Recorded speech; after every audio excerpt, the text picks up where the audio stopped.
Hello everyone, আমি লিপিকা চলে এসেছি তোমাদের সাথে একটা নতুন মিনি ব্লগ নিয়ে। তো এতগুলো গোপাল ঠাকুর দেখে তোমরা নিশ্চয়ই বুঝতে পেরেছো সেদিন ছিল আমাদের বাড়িতে গোবিন্দ সেবা। তাই জন্য সকাল সকাল ঘুম থেকে উঠে সবার প্রথমে আমি সমস্ত বেডশিট চেঞ্জ করে নিই, তারপর স্নান করে একটু রেডি হয়ে নিই। আমি স্নান করে এসে দেখি ভোগ রান্না ততক্ষণে শুরু হয়ে গিয়েছে। যে বৈষ্ণবী ঠাকুমারা ভোগ রান্না করবেন ওনারা অনেক সকালবেলায় চলে এসে রান্না বসিয়ে দিয়েছিলেন। তারপর যারা কীর্তন করবে সেই বৈষ্ণবী দাদুরাও চলে আসে, আর কীর্তন শুরু হয়ে যায়।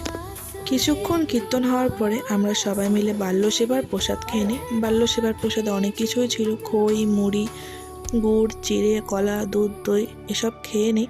তারপর এক এক করে সবাই চলে আসে, সবার সাথে একটু গল্পও করতে থাকি। সত্যি বাড়িতে যে কোনো অনুষ্ঠান হলে এই তো সমস্ত বাচ্চা কাচ্চারা মিলে একসাথে হয়েছে আনন্দ করে, এটা দেখেই ভীষণ ভালো লাগে। তারপর ভোগ রান্না হয়ে গেলে ভগবানকে ভোগ নিবেদন করা হয়। ভগবানকে ভোগ নিবেদন করার সময় এই দাদুরা যে দাঁড়িয়ে দাঁড়িয়ে ভোগ আরতি গাইছিলেন সেটা শুনতে খুব ভালো লাগছিল। আমরা সবাই দাঁড়িয়ে দাঁড়িয়ে সেটাই শুনছিলাম। তারপরে আমি আর কোনো ক্লিপ নিতে পারিনি, কারণ আমি একটু ব্যস্ত হয়ে গিয়েছিলাম। তারপর সবশেষে সবার প্রসাদ পাওয়া হয়ে গেলে আমরাও সবাই বসে প্রসাদ পেয়ে নিই। তো আজকের মতো মিনি ব্লগটা এতটুকুই। ভিডিওটি ভালো লাগলে লাইক, কমেন্ট, শেয়ার করতে ভুলো না।